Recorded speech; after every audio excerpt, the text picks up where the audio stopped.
ಈ ಕತೆ ಕುಂಟುರಾಮ. ಮೇರಾಪುರ ಅನ್ನೋ ಊರಿನಲ್ಲಿ ಕುಂಟುರಾಮ ಅಂತ ಒಬ್ಬ ಕುಂಟ ಇದ್ದ. ಕುಂಟುರಾಮ ತುಂಬಾನೇ ಒಳ್ಳೆಯವನು. ಆದ್ರೆ ಅವನು ಯಾವಾಗ್ಲೂ ದುಃಖದಿಂದನೇ ಇರ್ತಿದ್ದ. ಯಾಕಂದ್ರೆ ಅವನಿಗೆ ಒಂದು ಕಾಲೇ ಇರಲಿಲ್ಲ. ಅದಕ್ಕೋಸ್ಕರ ಅವನ್ನ ಎಲ್ಲರೂ ದೂರ ಇಟ್ಟಿದ್ರು. ಆದ್ರೆ ಕುಂಟುರಾಮ ಎಲ್ರಿಗೂ ಒಳ್ಳೇದನ್ನೇ ಮಾಡ್ತಿದ್ದ. ಹೀಗಿರ್ಬೇಕಾದ್ರೆ ಒಂದಿನ ಅವನ ಊರಲ್ಲಿ ಹೋಗ್ಬೇಕಾದ್ರೆ, ಏಯ್ ಕುಂಟುರಾಮ, ಏನು ಇಷ್ಟು ಚೆನ್ನಾಗಿ ರೆಡಿಯಾಗಿ ಎಲ್ಲಿಗೆ ಹೋಗ್ತಾ ಇದ್ಯಾ? ಮನೆಗೆ ಹೋಗ್ತಾ ಇದೀನಿ. ಏನ್ ವಿಷಯ? ಹೌದಾ, ನಿನ್ಗೇನಾದ್ರು ಗೊತ್ತಾಯ್ತಾ ಏನು? ಯಾವ್ದ್ರ ಬಗ್ಗೆ ಅಣ್ಣ? ಅದೇ ನಮ್ ಡಾಕ್ಟರ್ ಇದಾರಲ್ಲ, ಅವ್ರಿಗೆ ಸ್ವಲ್ಪನೂ ಹುಷಾರಿಲ್ಲ. ಅವ್ರ ಮನೆಯಲ್ಲಿ ಬೇರೆ ಅವ್ರಿಗೋಸ್ಕರ ಬೇರೆ ಊರಿಗೆ ಹೋಗಿ ಡಾಕ್ಟರ್ನ ಕರ್ಕೊಂಬರೋರು ಯಾರು ಇಲ್ವಂತೆ. ಊರಲ್ಲಿರೋರು ಯಾರಿಗೂ ನೋಡೋಕ್ಕೆ ಹೋಗೋದಕ್ಕೆ ಟೈಮ್ ಇಲ್ವಂತೆ. ಹಾಗಾ ವಿಷಯ? ಹಾಗಾದ್ರೆ ಬೇಗ ಹೋಗಿ ಪಕ್ಕದೂರಿಂದ ಡಾಕ್ಟರ್ನ ಕರ್ಕೊಂಡು ಬರೋದಲ್ವಾ? ಹೌದು, ಅದು ಸರಿನೇ. ಆದ್ರೆ ಅವ್ರನ್ನ ಕೂಗೋದಕ್ಕೆ ಯಾರು ಹೋಗ್ತಾರೆ ಹೇಳು? ಎಲ್ರೂ ಅವ್ರವ್ರ ಕೆಲಸದಲ್ಲಿ ಬ್ಯುಸಿ ಇರ್ತಾರೆ. ಸರಿ, ಪರವಾಗಿಲ್ಲ ಬಿಡಿ, ನಾನೇ ಹೋಗಿ ಕರ್ಕೊಂಡು ಬರ್ತೀನಿ. ಹಾ, ಹಾಗಾದ್ರೆ ನೀನು ಹೊರಡು, ಬೇಗ ಕರ್ಕೊಂಬಾ. ಅದೇ ನಿನ್ಗೆ ಹೆಂಗೂ ಮಾಡಕ್ ಬೇರೆ ಏನು ಕೆಲಸ ಇಲ್ವಲ್ಲ. ಸರಿ, ನಾನು ಹೋಗ್ತೀನಿ. ಕುಂಟ್ರಾಮ ಹೀಗೆ ಎಲ್ರಿಗೂ ಸಹಾಯ ಮಾಡ್ತಾನೇ ಇದ್ದ. ಆದ್ರೆ ಅವನಿಗೆ ಬದಲಾಗಿ ಏನೂ ಸಿಗ್ತಿರ್ಲಿಲ್ಲ. ಆದ್ರೆ ಅವನ್ನ ಕಂಡ್ರೆ ಯಾರಿಗೂ ಆಗ್ತಾನೆ ಇರಲಿಲ್ಲ. ಪ್ರೀತಿಯಿಂದ ಅವನ್ ಯಾರು ಮಾತಾಡಿಸ್ತಾನೆ ಇರಲಿಲ್ಲ. ಅವನ ಕಾಲನ್ನು ನೋಡಿ ಎಲ್ರೂ ಅವನ್ನ ಅಣಕಿಸ್ತಾ ಇದ್ರು. ಅದಕ್ಕೆ ಅವನು ಯಾವಾಗ್ಲೂ ದುಃಖದಲ್ಲಿರ್ತಿದ್ದ. ಊರಿನಲ್ಲಿರೋ ಮಕ್ಕಳಿಗೂ ಅವನ್ ಕಂಡ್ರೆ ಆಗ್ತಿರ್ಲಿಲ್ಲ. ಅಲ್ಲಿ ನೋಡು, ಒಂದ್ ಕಾಲ ಅವನು ಕೂತಿದ್ದಾನೆ. ಬಾ, ಅವನ್ನ ಹೋಗಿ ಸ್ವಲ್ಪ ರೇಗ್ಸೋಣ. ಅರೆ ಪಿಂಟು, ದೀಪು, ಹೇಗಿದ್ದೀರಾ? ನಾವು ಚೆನ್ನಾಗಿದ್ದೀವಿ. ನೀವ್ ಹೇಗಿದ್ದೀರಾ ಕುಂಟಣ್ಣ?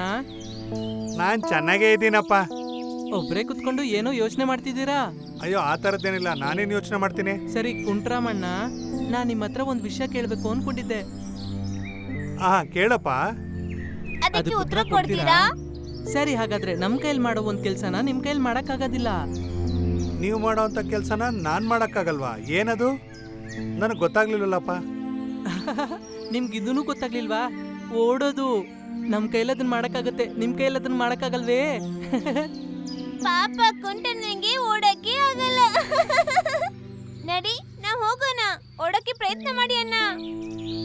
ಅಯ್ಯೋ ದೇವ್ರೆ, ನಾನು ಏನಂತ ತಪ್ಪು ಮಾಡಿದ್ದೆ? ನನ್ಗೆ ಯಾಕಿಂತ ಶಿಕ್ಷೆ? ಯಾರಿಗೂ ನನ್ ಕಂಡ್ರೆ ಇಷ್ಟನೇ ಇಲ್ಲ.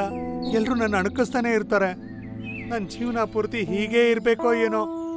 ಪಾಪ ಕುಂಟ್ರಾಮ ಯಾವಾಗ್ಲೂ ಹೀಗೆ ಕಷ್ಟ ಪಡ್ತಾನೇ ಇದ್ದ. ಅವ್ರ ಕಷ್ಟಕ್ಕೆ ಯಾವಾಗ್ಲೂ ಕೊನೆನೇ ಇರ್ಲಿಲ್ಲ. ಆದ್ರೆ ಒಂದು ವಿಷಯ, ಅವರು ತುಂಬಾನೇ ಬುದ್ಧಿವಂತರು. ಅವ್ರ ಕೈಯಿಂದ ಪರಕೆನ ಮಾಡ್ತಾ ಇದ್ರು. ಅವ್ರು ಮಾಡ್ತಾ ಇದ್ದಂತ ಪರಕೆ ಅಕ್ಕಪಕ್ಕದ ಊರಲ್ಲಿ ಎಲ್ಲೂ ಸಿಕ್ತಿರ್ಲಿಲ್ಲ. ಅವ್ರು ಮಾಡದಂತ ಪರ್ಕೆ ಮಾರ್ಕೆಟ್ನಲ್ಲಿ ಮಾರ್ತಿರ್ಬೇಕಾದ್ರೆ ಅವ್ರು ತಂದಂತ ಪರ್ಕೆನ ಎಲ್ರೂ ಕೊಂಡ್ಕೊಂತಿದ್ರು. ಇದನ್ ನೋಡಿ ಬೇರೆಯವರೆಲ್ಲ ಹೊಟ್ಟೆ ಕಿಚ್ಚು ಪಡ್ತಿದ್ರು. ಯಾಕಂದ್ರೆ ಬೇರೆಯವ್ರ ಪರ್ಕೆನ ಯಾರು ಕೊಂಡ್ಕೊಳ್ತಿರ್ಲಿಲ್ಲ. ಅಲ್ಲಿ ನೋಡ್ದಾ, ಅವ್ನ್ ತಗೊಂಡ್ಬಂದಿದ್ದೆಲ್ಲ ಇವತ್ ವ್ಯಾಪಾರ ಆಗೋಯ್ತು. ನೋಡ್ತಾನೆ ಇದ್ದೀನಿ, ಇವತ್ ನಮ್ ಹಣೆ ಬರನೇ ಸರಿ ಇಲ್ಲ. ಬೆಳಿಗ್ಗೆಯಿಂದ ನಮ್ಮ ಹತ್ರ ಯಾರು ಒಂದ್ ಪರ್ಕೆ ತಗೊಂತಾನೇ ಇಲ್ಲ. ಇದಕ್ಕೆ ಖಂಡಿತವಾಗಿ ಒಂದ್ ದಾರಿ ಹುಡುಕ್ಲೇಬೇಕು. ಹಿಂಗೆ ನಡೀತಾ ಇದ್ರೆ ನಾವೆಲ್ಲ ಹಸುಕೊಂಡು ಸಾಯ್ಬೇಕಾಗತ್ತೆ. ಇದಕ್ಕೋಸ್ಕರ ಒಂದು ಉಪಾಯ ಮಾಡಿದ್ರೆ ಹೇಗೆ? ಆ ಥರ ಏನಾದರೂ ಒಂದು ಮಾಡಲೇಬೇಕು. ನಾಳೆಯಿಂದ ಅವನು ಮಾರ್ಕೆಟ್ಗೆ ಬರೋದಕ್ಕೆ ಬಿಡ್ಲೇಬಾರ್ದು. ಆಗ ಯಾರಾದ್ರೂ ನಮ್ಮ ಹತ್ರನೇ ಬಂದು ತಗೋಬೇಕಲ್ವಾ? ಏನು ಹೇಳ್ತೀಯ? ಒಳ್ಳೇದು, ಒಳ್ಳೆ ಯೋಚನೆನ ಹೇಳಿದ್ಯಾ. ಅವನ್ ದಿನ ಬಂದು ಅವ್ನ್ ವ್ಯಾಪಾರ ಮಾಡ್ಕೊಂಡು ಅವ್ನ್ ದಿನ ಹೋಗ್ತಿದ್ದಾನೆ. ನಾವು ನೋಡ್ತಾನೇ ಇದೀವಿ. ಇಲ್ಲ, ಇನ್ಮೇಲೆ ನಡೆಯಲ್ಲ. ಇನ್ಮೇಲೆ ಅವನ್ನ ಮಾರ್ಕೆಟ್ಗೆ ಬರೋಕ್ಕೆ ಬಿಡೋದು ಬೇಡ. ಈ ರೀತಿ ಮಾಡಿದ್ರಿಂದ ಕುಂಟರಾಮನ ವ್ಯಾಪಾರ ಕೂಡ ಬಿದ್ದು ಹೋಯ್ತು. ಮಾರ್ಕೆಟಲ್ಲಿ ಕೂತ್ಕೊಳ್ಳೋದಕ್ಕೆ ಅವ್ರು ಯಾರೂ ಬಿಡ್ಲೇ ಇಲ್ಲ. ಅವ್ರು ಕಷ್ಟಪಟ್ಟು ಸಂಪಾದನೆ ಮಾಡೋದನ್ನ ನೋಡಿ ಯಾರಿಗೂ ಸಹಿಸ್ಕೊಳ್ಳಕ್ಕೆ ಆಗ್ಲಿಲ್ಲ. ಕುಂಟರಾಮ ತಾನೆ ಏನ್ ಮಾಡ್ತಾನೆ, ಅವನು ಮಾಡಿರೋ ಪರ್ಕೆನೆಲ್ಲ ತಗೊಂಡು ತುಂಬಾ ದೂರದಲ್ಲಿರೋ ಒಂದು ಊರಿಗೆ ಅದನ್ನ ಮಾರೋದಕ್ಕೆ ಹೋದ. ಯಾಕಂದ್ರೆ ಅವ್ನು ದುಡ್ದು ಸಂಪಾದನೆ ಮಾಡಿದ್ರೇನೆ ಅವನು ಬದುಕಕ್ಕಾಗ್ತಾ ಇದ್ದಿದ್ದು. ಒಂದಿನ ಬೇರೆ ಊರಿಗೆ ಪರ್ಕೆಗಳನ್ನು ತಗೊಂಡು ಹೋಗ್ಬೇಕಾದ್ರೆ ದಾರಿಲಿ ಮಲ್ಲು ಪೈಲ್ವನ್ನ ನೋಡಿದ್ರು. ಅರೆ ಬೋಲು, ಎಲ್ಲೋಗ್ತಾ ಇದ್ಯಾ? ಏನ್ ತುಂಬಾ ಪೊರ್ಕೆಗಳನ್ನ ಹೊಟ್ಕೊಂಡು ಹೋಗ್ತಿದ್ಯಾ? ನಿನ್ ಪೊರ್ಕೆಗಳು ಯಾವ್ದು ವ್ಯಾಪಾರ ಆಗ್ಲಿಲ್ವಾ? ನಾನು ಏನಂತ ಹೇಳಿ ಅಣ್ಣ, ನನ್ನ ಮಾರ್ಕೆಟಲ್ಲೇ ಕೂತ್ಕೊಳಕ್ ಬಿಡ್ತಿಲ್ಲ ಅಣ್ಣ. ಅಲ್ಲಿಂದ ಓಡಿಸ್ಬಿಟ್ರು. ಕಳಿಸ್ಬಿಟ್ರಾ? ಯಾಕೆ ಆ ಥರ? ನಾನು ಮಾರ್ಕೆಟಲ್ಲಿ ಕೂತ್ಕೊಂಡ್ರೆ ಅವ್ರಿಗೆ ಯಾರಿಗೂ ವ್ಯಾಪಾರ ಆಗ್ತಿರ್ಲಿಲ್ಲ. ಆಗ ಅದ ವಿಷಯ. ಸರಿ, ನೋಡ್ಕೊಳ್ತೀನಿ. ನಾನು ಹೋಗಿ ಬರ್ತೀನಿ. ನೋಡಿದ್ಕೆ ಖುಷಿ ಆಯ್ತು. ಹೀಗೆ ಕುಂಟ್ರಾಮ ಬೇರೆ ಬೇರೆ ಊರುಗಳಿಗೆ ಹೋಗಿ ಪರ್ಕೆಗಳನ್ನ ಮಾರ್ತಾ ಇದ್ರು. ಹಾಗಾಗಿ ಅವ್ರು ತುಂಬಾನೇ ಕಷ್ಟ ಪಡ್ತಿದ್ರು. ಅವ್ರು ಹಾಗೆ ಕುಂಟ್ಕೊಂಡು ನಡ್ಕೊಂಡು ಹೋಗೋದು ತುಂಬಾನೇ ಕಷ್ಟ ಆಗ್ತಿತ್ತು. ಆದ್ರೂ ಇಂಥ ಕಷ್ಟನೆಲ್ಲ ಅವ್ರು ಲೆಕ್ಕನೇ ಮಾಡದೆ ಅವ್ರ ಕೆಲ್ಸನ ಅವ್ರು ಮಾಡ್ತಾನೇ ಇದ್ರು. ಒಂದಿನ ಹೀಗೆ ಬರ್ಬೇಕಾದ್ರೆ ತುಂಬಾನೇ ಹೊತ್ತಾಯ್ತು. ಸಾಯಂಕಾಲ ಬೇರೆ ಆಗಿತ್ತು, ಒಂದ್ ಕಡೆ ಕತ್ಲೆ ಬೇರೆ ಆಗಿತ್ತು. ನಡೆದು ತುಂಬಾನೇ ಸುಸ್ತಾಗಿತ್ತು. ಆದ್ರಿಂದ ಅವರು ನಡೆಯೋದಕ್ಕೆ ಆಗ್ತಿರ್ಲಿಲ್ಲ. ಹಾಗೆ ಅವರು ದೂರದಲ್ಲಿ ಒಂದು ಮನೆಯನ್ನು ನೋಡಿದ್ರು. ಇದಕ್ಕಿಂತ ಜಾಸ್ತಿ ನಂಗೆ ನಡೆಯೋದಕ್ಕೆ ಆಗಲ್ಲ, ತುಂಬಾ ಸುಸ್ತಾಗಿದೆ, ಇವತ್ ರಾತ್ರಿ ನಾನು ಇಲ್ಲೇ ಮಲ್ಕೊಂತೀನಿ. ಕುಂಟ್ರಾಮು ಸುಸ್ತಾಗಿ ಆ ಮನೆ ಜಗಲಿ ಮೇಲೆ ಕೂತ್ಕೊಂಡ್ರು. ಸ್ವಲ್ಪ ಹೊತ್ತಾದ್ಮೇಲೆ ಆ ಮನೆ ಯಜಮಾನ ಆಚೆಗೆ ಬಂದ. ಯಾರೀ ನೀವು? ಇಲ್ಲಿಯಾ ಕೂತಿದ್ದೀರಾ? ನನ್ನ ಹೆಸರು ಕುಂಟ್ರಾಮ ಅಂತ. ನಾನು ಊರಿಗೆ ಹೋಗಿ ಪರ್ಕೆಗಳನ್ನ ಮಾರ್ತೀನಿ. ನಮ್ಮೂರು ತುಂಬಾನೇ ದೂರ ಇದೆ, ನಾನು ಹೆಚ್ಚು ನಡೆಯಕ್ಕಾಗ್ತಿಲ್ಲ, ಅದಕ್ಕೆ ಇಲ್ಲಿ ಕೂತ್ಕೊಂಡೆ.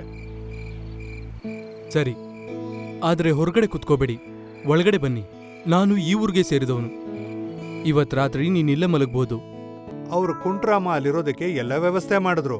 ಕುಂಟ್ರಾಮ ತಾನು ಏನು ಎತ್ತ ಅಂತ ಎಲ್ಲಾ ವಿಷಯನೂ ಹೇಳ್ದ. ನಿಮ್ಮ ಪೊರ್ಕೆಗಳು ತುಂಬಾ ಚೆನ್ನಾಗಿವೆ, ಇದನ್ನ ನಾನೇ ಕೊಂಡ್ಕೊಳ್ತೇನೆ. ಕುಂಟ್ರಾಮನಿಂದ 2 ಪರ್ಕೆಗಳನ್ನ ತಗೊಂಡ್ರು. ಅದನ್ನ ಅವ್ರು ತಗೊಂಡ್ಮೇಲೆ ಅದಕ್ಕೆ ಏನು ಹೇಳಿದ್ರು ಅಂದ್ರೆ, ನಿಮ್ಮ ಕಷ್ಟಗಳಿಗೆಲ್ಲ ಒಂದು ಉತ್ತರ ನನ್ನ ಹತ್ರ ಇದೆ. ನೀವು ಬೇಕಾದ್ರೆ ಕೇಳಿ, ನಾನು ನಿಮ್ಗೆ ಸಹಾಯ ಮಾಡ್ತೀನಿ. ಹೇಗ್ ಸಹಾಯ ಮಾಡ್ತೀರಾ? ಒಬ್ರು ಪರ್ಕೆ ಮಾರೋರು ನನಗ್ ಗೊತ್ತು. ನಿನ್ನ ಪೊರ್ಕೆಗಳನ್ನೆಲ್ಲ ಅವ್ರಿಗೆ ಮಾರ್ಬಿಡು, ಅದಕ್ಕಾಗಿ ಹಣ ಅವ್ರು ನಿನಗೆ ಕೊಟ್ಬಿಡ್ತಾರೆ. ನೀನ್ ಈ ರೀತಿ ಮಾಡೋದ್ರಿಂದ ಊರು ಸುತ್ತೋ ಅವಶ್ಯಕತೆ ಇಲ್ಲ. ಇದೆಲ್ಲ ಆಗತ್ತಾ? ಹಾ, ತಿಂಗಳಿಗೊಂದ್ಸಲ ಬಂದು ಆ ಅಂಗಡಿಯವರು ನಿನ್ನ ಹತ್ರ ಎಲ್ಲಾ ಪೊರ್ಕೆಗಳನ್ನ ಕೊಂಡ್ಕೊಳ್ತಾರೆ. ನೀನ್ ಅಲ್ಲಿ ಹೋಗಿ ಕೊಡೋ ಅವಶ್ಯಕತೆ ಇಲ್ಲ, ಮನೆಯಲ್ಲೇ ಕೂತ್ಕೊಂಡು ಸಂಪಾದನೆ ಮಾಡ್ಬೋದು. ತುಂಬಾ ತುಂಬಾ ಧನ್ಯವಾದಗಳಯ್ಯ. ಮಾರನೇ ದಿನ ಬೆಳಿಗ್ಗೆ ಕುಂಟ್ರಾಮ ತನ್ನ ಊರಿಗೆ ಹೋದ. ಅವ್ರು ಹೇಳಿದ ಹಾಗೇನೆ ಇಡೀ ದಿನ ಕೂತ್ಕೊಂಡು ಎಲ್ಲಾ ಪರ್ಕೆಗಳನ್ನ ಮಾಡ್ದ. ಆಗ ವ್ಯಾಪಾರಿ ಅಲ್ಲಿಗೆ ಬಂದು ದುಡ್ಡನ್ನ ಕೊಟ್ಟು ಪರ್ಕೆಗಳನ್ನ ತಗೊಂಡ್ರು. ಅವರು ಬಂದು ಹೋಗಿ ತುಂಬಾ ದಿನ ಆಯ್ತು. ಈಗ ನಾನೇ ಅವ್ರ ಮನೆಗೆ ಹೋಗ್ತೀನಿ. ಕುಂಟರಾಮ ಅವ್ರನ್ನ ಭೇಟಿ ಆಗೋದಕ್ಕೆ ಅಂತ ಹೋದ. ಬನ್ನಿ ಕುಂಟರಾಮ, ತುಂಬಾ ದಿವಸ ಆದ್ಮೇಲೆ ಬಂದಿದ್ದೀರಾ? ಹೌದು ಅಯ್ಯ, ಕೆಲಸ ಅಂತೂ ತುಂಬಾ ಚೆನ್ನಾಗಿ ನಡೀತಾ ಇದೆ. ಇದು ನಡೆಯಕ್ ಕಾರಣ ನೀವೇನೆ. ಅದು ಒಳ್ಳೆ ವಿಷಯ ತಾನೆ. ಎಷ್ಟು ಕಷ್ಟಪಟ್ಟು ದುಡಿತೀವೋ ಅಷ್ಟು ಸಂಪಾದನೆ ಮಾಡ್ಬೋದು. ಇವಾಗ ನಿನ್ಗೆ ಯಾವುದೇ ತೊಂದರೆ ಇಲ್ಲ ತಾನೆ? ಇಲ್ಲ ಅಯ್ಯ, ಎಂಥ ತೊಂದರೆನೂ ಇಲ್ಲ. ಅದು ಅಲ್ಲದೆ ಈಗ ನನ್ನ ಹತ್ರ ತುಂಬಾನೇ ದುಡ್ಡು ಬಂದಿದೆ. ಹಾಗೆ ನಾನು ನಿನ್ಗಿನ್ನೊಂದು ಉಪಾಯನ ಕೊಡ್ತೀನಿ. ನೀನೇ ಒಂದು ಅಂಗಡಿನ ಶುರು ಮಾಡು, ಅದರಿಂದ ನಿನಗಿನ್ನೂ ಒಳ್ಳೇದಾಗುತ್ತೆ. ನೀವು ನನಗೆ ಒಳ್ಳೆ ಉಪಾಯನ ಕೊಟ್ಟಿದ್ದೀರಿ. ನನ್ನ ಹತ್ರ ಏನೂ ಇಲ್ಲದೆ ಇದ್ದಾಗ ನಮ್ಮ ಊರ್ನವರೇ ಮಾರ್ಕೆಟಲ್ಲಿ ಕೂತ್ಕೊಳ್ಳೋಕೆ ಬಿಡ್ತಿರ್ಲಿಲ್ಲ. ಈಗ ನಾನು ಅದೇ ಮಾರ್ಕೆಟಲ್ಲಿ ಒಂದು ಅಂಗಡಿನ ತಗೋತಾ ಇದ್ದೀನಿ. ನನಗೆ ಅಂತ ಒಂದು ಅಂಗಡಿ ಇರುತ್ತೆ. ಬೇಗ ಸ್ವಂತ ಅಂಗಡಿನ ಶುರು ಮಾಡು. ಬೇರೆ ಏನಾದ್ರೂ ಸಹಾಯ ಬೇಕಂದ್ರೆ ನನ್ನ ಹತ್ರ ಬಂದು ಕೇಳು. ಕುಂಟರಾಮ ಅಲ್ಲಿಂದ ಹೊರಟು ಹೋದ. ಊರ್ ಮಾರ್ಕೆಟಲ್ಲಿ ಕುಂಟರಾಮ ಒಂದು ಅಂಗಡಿನ ಕೊಂಡ್ಕೊಂಡ. ಅವನ ವ್ಯಾಪಾರ ಇನ್ನೂ ಜಾಸ್ತಿನೇ ಆಯ್ತು. ಬೋಲೋಣ, ನೀವು ಮಾಡೋ ಪರ್ಕೆ ಬೇರೆ ಎಲ್ಲಿ ಹುಡುಕಿದ್ರೂ ಸಿಗೋದೇ ಇಲ್ಲ. ಎಲ್ಲಿ ನೋಡಿದ್ರು ಅವನ ಪರ್ಕೆಗೆ ತುಂಬಾನೇ ಬೇಡಿಕೆ ಇತ್ತು. ಅದನ್ನ ಮಾರ್ಕೊಂಡವನು ನೆಮ್ಮದಿಯಾಗಿ ಕೂತಿರ್ತಿದ್ದ. ಅದೇ ರೀತಿ ಕೆಲಸ ಮಾಡೋದಕ್ಕೆ ಅಂತ 2 ಹುಡುಗರನ್ನ ಇಟ್ಕೊಂಡಿದ್ದ. ಇವತ್ತು ಎಷ್ಟು ವ್ಯಾಪಾರ ಮಾಡಿದ್ರಿ? ಇವತ್ತು 15 ಪೊರ್ಕೆಗಳನ್ನ ಮಾಡಿದೀವಿ ಅಯ್ಯ. ಕುಂಟರಾಮ ಈ ತರ ಬೆಳೆಯೋದನ್ನ ನೋಡಿ ಊರಲ್ಲಿ ಯಾರೋ ಅವನ್ನ ಗೇಲಿ ಮಾಡ್ಲೇ ಇಲ್ಲ. ಎಲ್ರೂ ಅವನಿಗೆ ಮರ್ಯಾದೆ ಕೊಡೋದಕ್ಕೆ ಶುರು ಮಾಡಿದ್ರು.